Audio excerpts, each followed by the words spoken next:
This is my Ayla, and she is from the Soviet Union, and she moved to the U.S. when she was 14.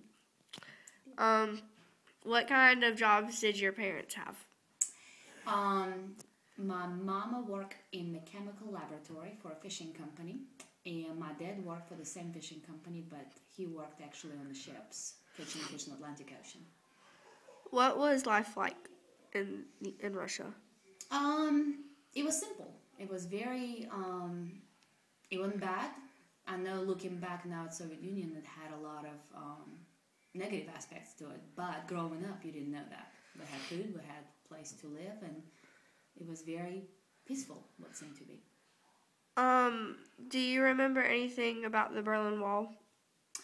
Some I remember though when, as I was growing up, I learned more later. But as I was growing up, I knew there was a wall that separated um, two sides of the town, to where part of it was communist, part of it was not. And people could not cross. And I remember specifically when the wall came down, that was a big deal. It wasn't as much about the wall as much as when it came down. Were you scared that America would blow Russia up? Um, I wasn't as much scared about America blowing Russia up. I was scared of Germans attacking, because I always was taught when I was little that Germans just attacked unexpectedly after the treaty was signed. So what they told us about America was pretty much who would want to live there. They got a lot of people that are homeless and in poverty, and that's what they would show to us, not necessarily that we were scared that they would attack. What kind of rights did the women have in Georgia? Um, Georgia was a little different. As a whole Soviet Union, they pretty much had officially all the rights that men had. We had rights to vote, to work, but Georgia was a lot more culture-based country, I guess. Very strong in culture, and even though women would go to college and so on, their primary place was given at home as taking care of kids and keeping the house.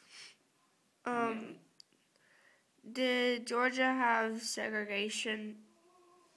Yes, it was not racial, because we actually didn't have races. We had, everybody was white, but it was Georgians and Russians that were segregated.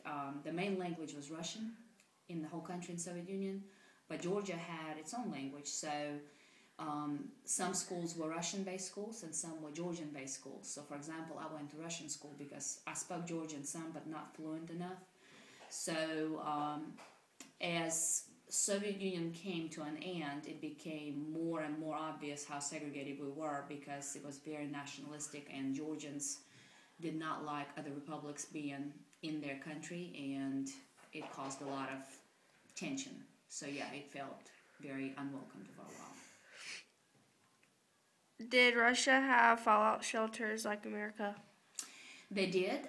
They didn't do any kind of training on those. We knew there were some in places in every city to where you could hide. In fact, I remember having right outside our city was a long road, and we all knew it was a road that if we ever got attacked, and I guess they were prepared just in case, it was about a 2-mile highway that had strategically planned trees that would cover the road completely, to where if you had tanks coming in, you couldn't see them from a plane flying over it. And that was right outside the naval and Air Force, and also the Navy base. All of it was together. How do you feel? How did you feel about the communism? I felt a lot of pride, because they brought us up feeling prideful. As you started school, you were just the little kids in school until 5th grade. You became what's known as pioneers. And pioneers were, they called them little communists, which you weren't officially old enough to join the party because you have to be 16, but you were old enough to be trained. So they would teach you all kinds of stuff, and you would wear a little red tie, which meant you were a pioneer at that point, which means you were prepared to go to Communist Party. And we were very proud of it, because that's how they brought us up. Did you like America better than the USSR? I was a little different, because my dad went to America. Well, he never went to actually U.S. America. He went to Chile, Peru, but it was all Northern America. So, in South America, but it was all America to me. So I was always fascinated with the fact that stuff that he would bring back, candy and clothes and stuff. So I knew a little bit more than probably some other kids did who never had seen anything from America. So I liked the United States primitively, even though not knowing much about it. But when I came, I definitely liked it, so I stayed. Were you scared to come to the USA?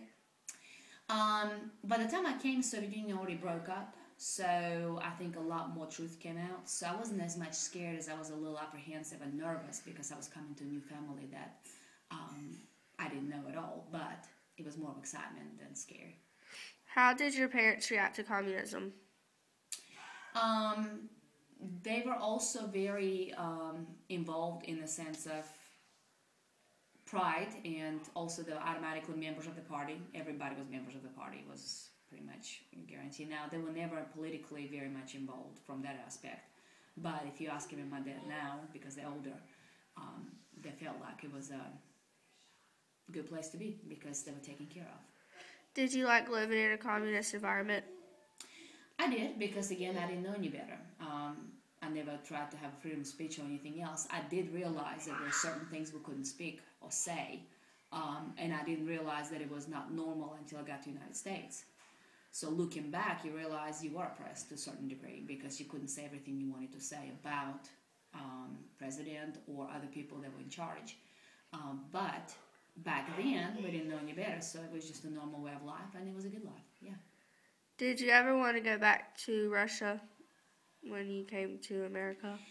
First year was probably the most difficult when I came to the United States, and the thing I've learned the first year the most was the fact that it was so different that sometimes I missed the way I was brought up. And I think deep down inside I would fight the difference to where I felt like it was wrong. The way simple things, people would do things here was different from the way things were done back at home. So even, simple everyday stuff felt like it was wrong. And it took me a good year to figure out that it was not necessarily wrong, it was just different, and different was not wrong either. Once I experienced it the way it was done here, I realized there was a lot of things that were actually done in a much better way. I just didn't know that it was a better way until I experienced it. What made you want to come to America? I was given an opportunity as an exchange student that our city had a program, and they paid for me to come, and if you spoke good English or had good grades in English, they gave you an option to come. And because my dad was overseas a lot, I was always growing up always saying that I would go and stay in America one day. I never thought I would live here. I always thought I would come just to visit. So when I had the opportunity to come for 10 months, I jumped at it. What do you remember feeling like during the Cuban Missile Crisis? Was not alive then. So I actually learned about Cuban Missile Crisis when I was already in the United States. It was actually very interesting to learn it from this perspective. What do you remember about the Cold War? I remember the negative stuff that was said about the United States. It wasn't that, like I said, we weren't scared that they would attack. It was just always talked in a very negative way, in the sense of why would you want to live like that? They got rich people who are very rich, but the rest of the people are very poor. They live on the streets. Who wants to live like that? We got this camaraderie, and we all together, and everybody's taken care of. And it's true. As I grew up, I've never seen a person begging on the streets. I've never seen a homeless person as I grew up. So that was kind of nice. But because, again, my dad was going outside the country and coming back and telling different stories, I was a little skeptical of the stories they used to tell me. What did you think America could do to Russia? Biggest thing was we were concerned always that they would take our scientists and take our brightest people. It wasn't, like I said, I wasn't that worried that they would bomb us. I think it would be always the other way around. But I was concerned about, the biggest concern was always that they would take people that were very smart, very bright, and take them to the United States because that's who they wanted. That's it. Thank you. Anytime.